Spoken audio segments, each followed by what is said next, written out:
तो hello guys, मेरा नाम आदित्य कुमार है और आप देख रहे हैं अपना YouTube channel the way of success. तो दोस्तों, आज की इस नए वीडियो में हम लोग डिस्कस करेंगे चैप्टर क्लास 10th का चैप्टर 4 कार्बोनेट्स कंपाउंड। और इस पार्ट ये जो वीडियो है ये इस चैप्टर का फर्स्ट पार्ट है। तो बिना किसी देरी के वीडियो को स्टार्ट करते हैं और जानते हैं। लास्ट पार्ट में हमने कुछ कंपाउंड्स के बारे में जाना था, उसके इंपॉर्टेंस के बारे में जाना था, और इस पार्ट में कुछ हम नए और प्रकार के केमिकल कंपाउंड्स के बारे में जानेंगे और उनके प्रॉपर्टीज को भी अच्छे से समझेंगे। तो ये चैप्टर है कार्बन एंड इट्स कंपाउंड, यानी कार्बन के बारे में चैप्टर है और उसे कंपाउंड्स के बारे में इस चैप्टर में बताया गया है।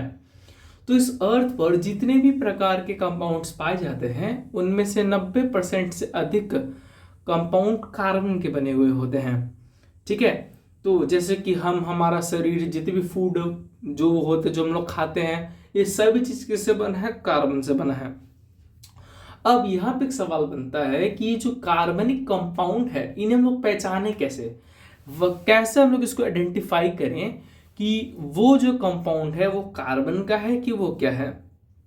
तो एक प्रोसेस था, हमने जाना था कि जब भी किसी कार्बनिक कंपाउंड को जब हम लोग हीट करेंगे, कोई भी कंपाउंड को अगर हीट करेंगे, अगर वो कार्बन प्रोड्यूस करता है तो वो कार्बनिक कंपाउंड है ना। ये प्रोसेस हमने आप चैप्टर क्लास 8 में भी आपने पढ़ा होगा। तो ये जो कंबशन है, अगर कोई कार्बनिक कंपाउंड, अगर कोई कंपाउंड कार्बन कंटेन किया है, उसको हम लोग जलाते हैं, बर्न करते हैं, तो वो कौन सा गैस प्रोड्यूस करता है? CO2 प्रोड्यूस करता है। लेकिन इस CO2 को पहचाने कैसे कि वो गैस जो प्रोड्यूस हो रहा है किसी कंपाउंड को जलाने के बाद वो CO2 ही गैस होगा? तो आपने पढ़ा होगा कि लाइमस्टोन जो होता है वो CO2 के साथ रिएक्शन कर कर मिल्की हो जाता है। कैसा हो जाता है? मिल्की हो जाता है ना, जिसे हम लोग लाइम वाटर टेस्ट कहते हैं। याद होगा आपने, जैसे कि CaOH होल ट्वाइस जब CO2 के साथ रिएक्शन करता है, CaOH होल ट्वाइस जब कार्बन ऑक्साइड के साथ रिएक्शन करता है, यानी कार्बन डाइऑक्साइड के साथ, तो CaCO3 प्लस H2O का फॉर्मेशन करता है, यानी वो मिल्की हो रहा है लाइमस्टोन, है ना। तो ये जो लाइम वाटर टेस्ट है, इससे पता चलता है कि वो जो कंपाउंड है वो कैसा होता है। वो कंपाउंड जो होता है वो कार्बनिक कंपाउंड है। ठीक है, इस विषय इतना आपको समझ में आएगा, इससे ज़्यादा कॉम्प्लेक्स नहीं है, बस याद कर लीजिए आप लोग, आपको हेल्प हो सकता है। और जब हम लोग आगे बढ़ते हैं तो जितने भी प्रकार के चीज़ जैसे कि फूड, क्लोथ्स, मेडिसिन, बुक्स, बहुत सारी चीज, ये सब किससे बने होते हैं? कार्बन से बने होते हैं, है ना। और इन एडिशन जितने भी लिविंग स्ट्रक्चर्स होते हैं वो सभी कार्बन से बने होते हैं, कार्बन बेस्ड होते हैं। हमारा जो एटमोस्फेयर है ना, और हमारा जो अर्थ क्रस्ट है, इन ये सभी में थोड़े थोड़े अमाउंट में कार्बन प्रेजेंट है। हमारे अर्थ क्रस्ट में कार्बन की संख्या 0.02% है ना, जो कार्बोनेट्स, ठीक है, फिर आपका कोल, पेट्रोलियम इस रूप में प्रेजेंट होता है। और वही एटमॉस्फेयर की बात करें तो कार्बन जो है 0.03% के रूप में प्रेजेंट है ना। और ये जो है कार्बन डाइऑक्साइड के रूप में प्रेजेंट होता है एटमॉस्फेयर में। लेकिन एक चीज और जान लीजिए, कार्बन मोनोऑक्साइड के रूप में भी प्रेजेंट होता है, यहाँ पे लिखा हुआ होगा इन ट्रेसेस के रूप में, छोटे छोटे स्मॉल अमाउंट से वो प्रेजेंट होता है। ठीक है, तो ये तक चीज हमने जाना कार्बन के बारे में, हमने थोड़ा सा ओवरव्यू कर लिया। और अपना पहला टॉपिक है उसको स्टार्ट करते हैं, बहुत इंपॉर्टेंट टॉपिक है, तो देखिएगा जरूर ध्यान से। तो फर्स्ट टॉपिक है अपना bonding in carbon, the covalent bond. अब ये बॉन्डिंग क्या होता है इसको जानते हैं। देखिए, बॉन्डिंग आपको 3 चैप्टर में आपने पढ़ा होगा। जब अलग अलग एलिमेंट्स एक दूसरे में एटम यानी इलेक्ट्रॉन का शेयरिंग और लूजिंग यानी गेन, और जब कोई एलिमेंट किसी इलेक्ट्रॉन को लूज करता है और एक एलिमेंट जब किसी इलेक्ट्रॉन को गेन करता है, और जब वो इलेक्ट्रॉन को शेयर करते हैं, तो इस प्रोसेस को हम लोग बॉन्डिंग कहते हैं। तो चैप्टर 3 में हमने एक बॉन्डिंग पढ़ा था, आयनिक बॉन्डिंग, जिसे हम लोग इलेक्ट्रोवैलेंट बॉन्डिंग भी कहते हैं। और इस प्रोसेस के दौरान इलेक्ट्रोवैलेंट कंपाउंड्स बनते हैं, हमने चैप्टर 3 में पढ़ा था। तो चैप्टर 3 में हम जब बॉन्डिंग पढ़ रहे थे तो उसमें जाना था कि electrovalent bonding, ionic bonding metal और नॉन मेटल के बीच में होता है, तो उस टाइप के बॉन्डिंग हम लोग आयनिक बॉन्डिंग कहते हैं। और यहाँ पे किसकी बात हो रही है? कोवेलेंट बॉन्डिंग, यानी कार्बन का कोवेलेंट बॉन्डिंग। यानी कोवेलेंट बॉन्डिंग किसका होता है? कार्बन का होता है। इसमें जो कंपाउंड्स बनते हैं वो non metal plus non metal के साथ बनते हैं। ये कौन सा बॉन्डिंग होता है? Covalent bond. तो हमें ये पता चलता है इससे कि जो बॉन्ड्स होते हैं वो दो टाइप के होते हैं। कौन कौन से? आयनिक बॉन्डिंग है और कोवेलेंट बॉन्डिंग। ठीक है, तो ये दो बॉन्डिंग है, इसको जानेंगे। अब थोड़ा सा आयनिक बॉन्डिंग को रिकैप करते हैं। उसमें हमने जाना था कि जो आयनिक बॉन्डिंग में जो कंपाउंड्स बनते हैं वो सॉलिड चाहे ब्रिटल बनते हैं, जिनका melting point and boiling point high होता है, वो वाटर में सोल्यूबल होते हैं और वो इलेक्ट्रिसिटी कंडक्ट करते हैं। और उनका सोल्यूशन कब इलेक्ट्रिसिटी कंडक्ट करेंगे? जब वो सोल्यूशन में मोल्टन स्टेट में प्रेजेंट होगा तब। समझ गए? अब ये तो थे आयनिक बॉन्डिंग के प्रॉपर्टीज। और वो किसके बीच में होता है? Non metal and metal. तो ये जब वो नॉन मेटल और मेटल के बीच में हो रहा था, इसमें तो दोनों नॉन मेटल है, इसलिए क्या ये हो सकता है कि उनके प्रॉपर्टीज का जस्ट अपोजिट इनके प्रॉपर्टीज हो। तो हम लोग देखते हैं कोवेलेंट बॉन्डिंग के फर्स्ट प्रॉपर्टी जो है कि कोवेलेंट बॉन्डिंग ज्यादातर कार्बन कंपाउंड्स में होता है जो पुअर कंडक्टर ऑफ इलेक्ट्रिसिटी होते हैं। पहला प्रॉपर्टी, ठीक है, ज्यादातर, बाकी नॉन मेटल्स में भी होता है लेकिन ज्यादातर कार्बन कंपाउंड्स में होता है जो पुअर कंडक्टर होते हैं। दूसरा, इनका melting point and boiling point क्या होगा? लो होगा कि हाई होगा? लो होगा। इनका आयनिक बॉन्डिंग कैसा था? Melting point boiling point high था। Next, forces of attraction between molecules वो उतना स्ट्रांग नहीं होंगे। जैसे कि सपोज कीजिए, एग्जांपल्स आपको बताता हूं। एक कार्बन कंपाउंड है मीथेन, सुनियो नाम, CH4। अब होगा क्या ना इसमें कि ये जो CH4 होगा, देखो, तो ये जो मॉलिक्यूल है तो इनके बीच के जो एलिमेंट, जो एटम्स है, इनके बीच में तो फोर्स ऑफ अट्रैक्शन स्ट्रांग होगा, तब ना बॉन्ड बनाए हुए हैं। लेकिन जब बहुत सारे CH4 होंगे, जब बहुत सारे मीथेन होंगे, तो इनके जो बीच का जो फोर्स ऑफ अट्रैक्शन होगा ना, अलग अलग मीथेन का, वो वीक होगा। वो कैसा होगा? वीक होगा। किसमें वीक होगा? कोवेलेंट बॉन्डिंग में वीक होगा। समझिए बातों को, समझिए बातों को।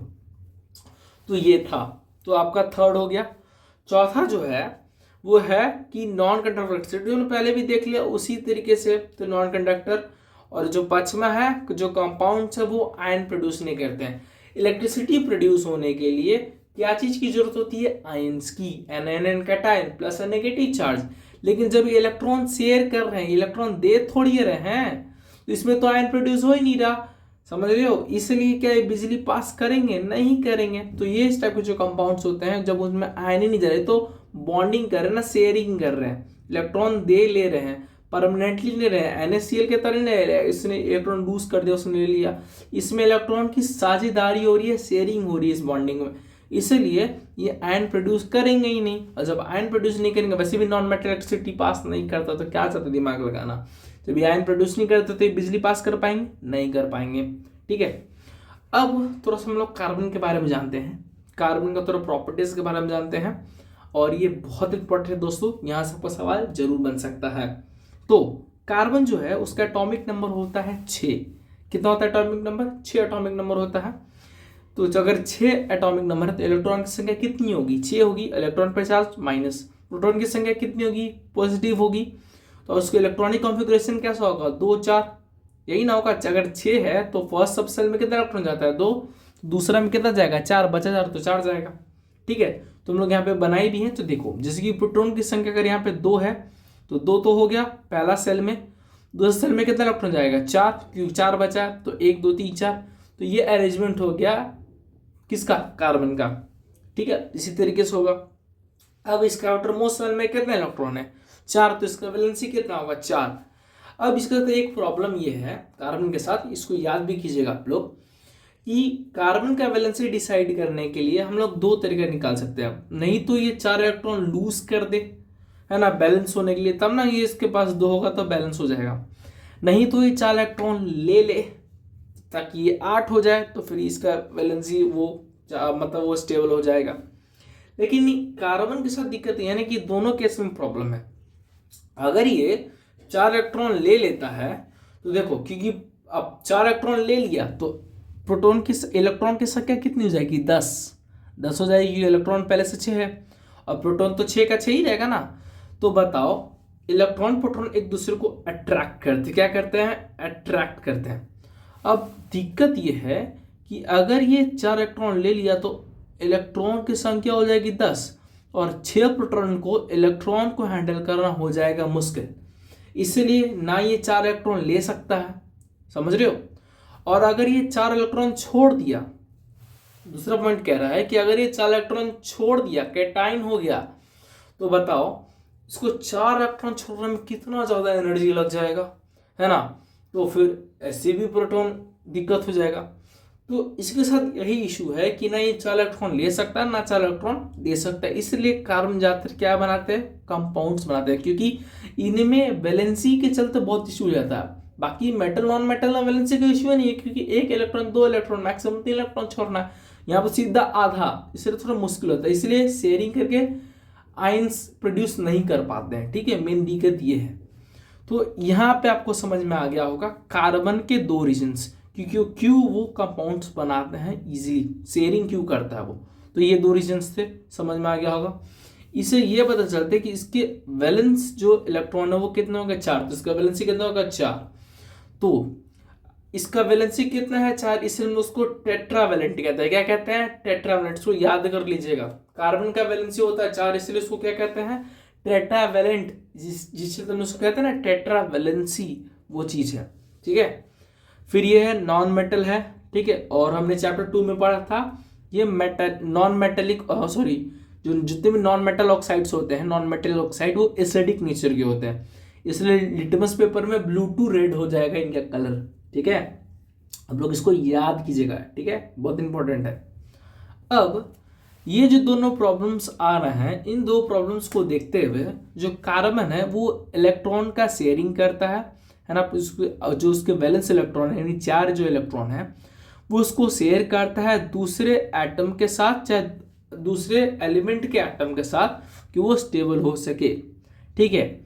Just not carbon but many other, है ना। कार्बन कोई नहीं, बाकी बहुत सारे एलिमेंट जो होते हैं अपने इलेक्ट्रॉन को साझा करते हैं और वो सेम मैनर से स्टेबल होते हैं, ठीक है, क्योंकि उनके आउटर मोस्ट सेल जो इलेक्ट्रॉन होते हैं वो नोबल गैस कॉन्फ़िगरेशन को अटेंड कर पाए। समझा, नहीं समझे हो कि बातों को। कहने का मतलब यह है कि वो कोई भी एलिमेंट, चाहे कार्बन हो चाहे वो दूसरा एलिमेंट हो, वो अपने इलेक्ट्रॉन को सरदारी इसलिए कर पाते हैं क्योंकि उनके जो ऑक्टेट रूल का नाम सुने ना आप लोग, 2 चाहे 8 इलेक्ट्रॉन होना चाहिए। तो जितने भी नोबल गैस होते हैं जो रिएक्शन नहीं करते, उनके आउटर मोस्ट सेल में 2 नहीं तो 8 इलेक्ट्रॉन होता है, इसलिए वो रिएक्शन नहीं करते हैं। तो वो अलग अलग एलिमेंट्स रिएक्शन इसलिए करते हैं क्योंकि उनके आउटर मोस्ट सेल में 2 नहीं तो 8 इलेक्ट्रॉन आ जाए और वो स्टेबल हो जाए, समझे, ये रीजन है ना। ये सब चीज आपको याद करना पड़ेगा क्योंकि बहुत इंपॉर्टेंट है, ठीक है।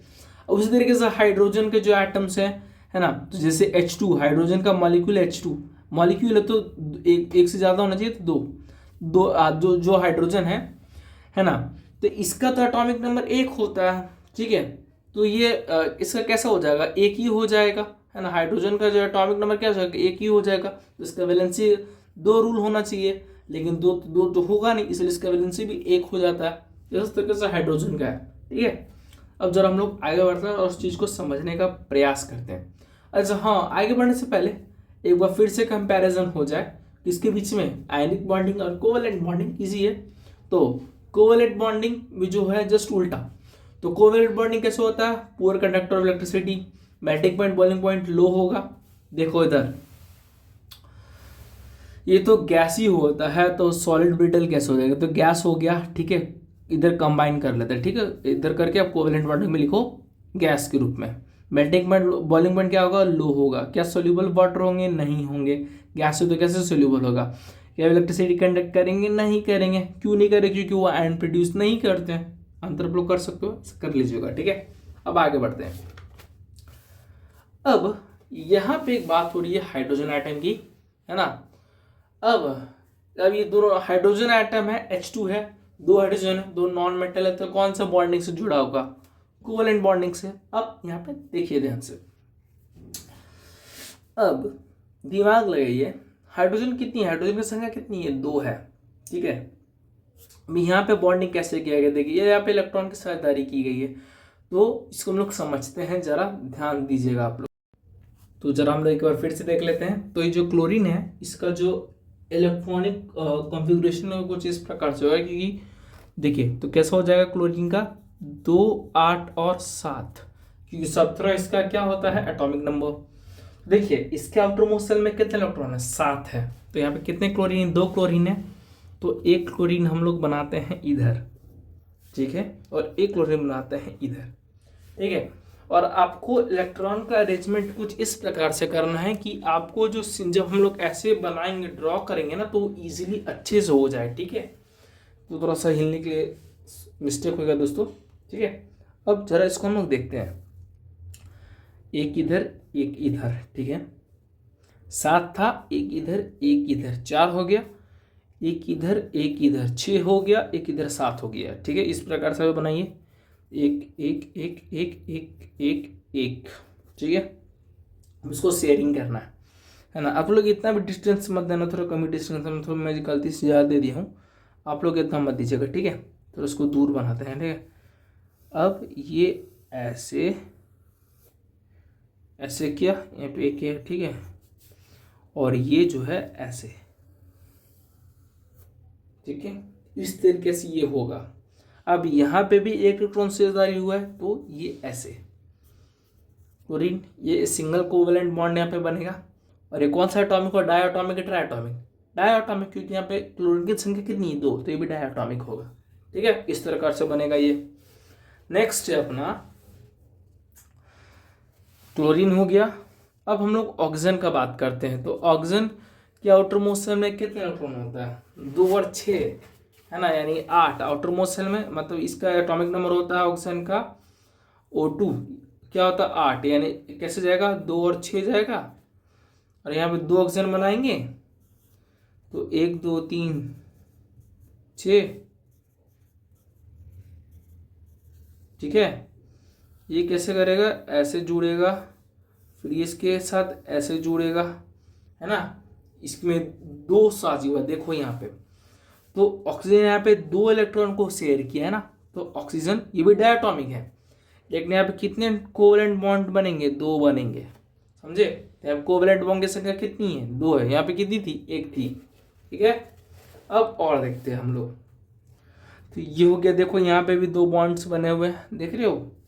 नेक्स्ट है अपना नाइट्रोजन, और ये भी बहुत इंपॉर्टेंट है।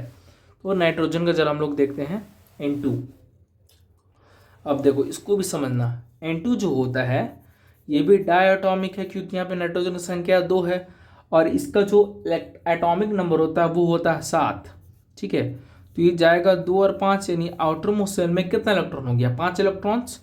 तो जब आउटर मोस्ट शेल में 5 इलेक्ट्रॉन्स है, तो हम लोग भी इसको 5 बनाते हैं, बनाओ, ऐसे बनाओ, एक तरफ जो साझा होगा वो एक तरफ बनाएंगे, ठीक है।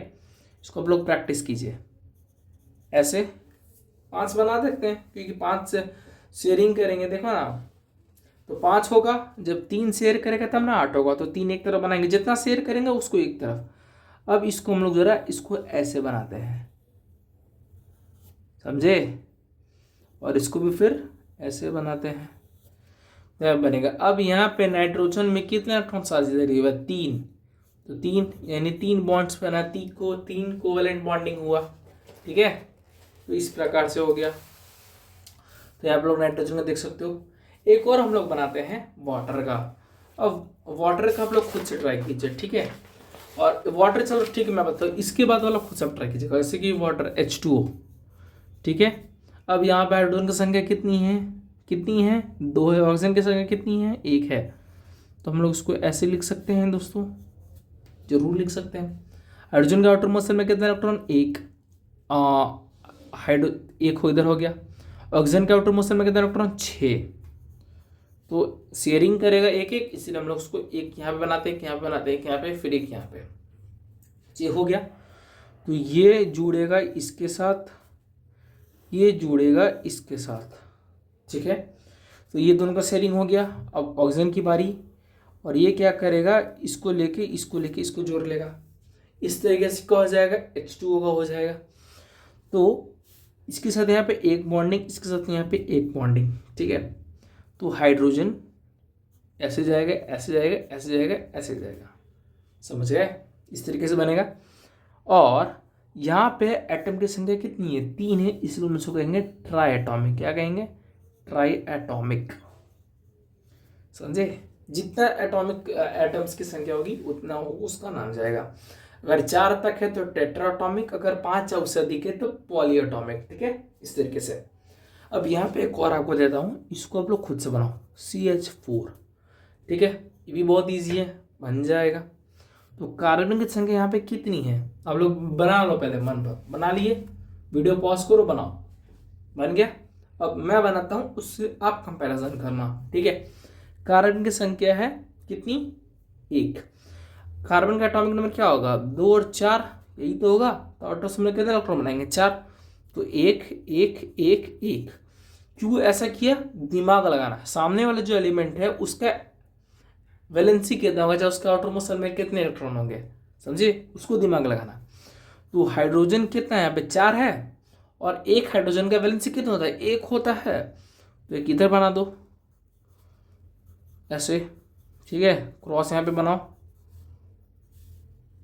ठीक है, अब कंबाइन करो।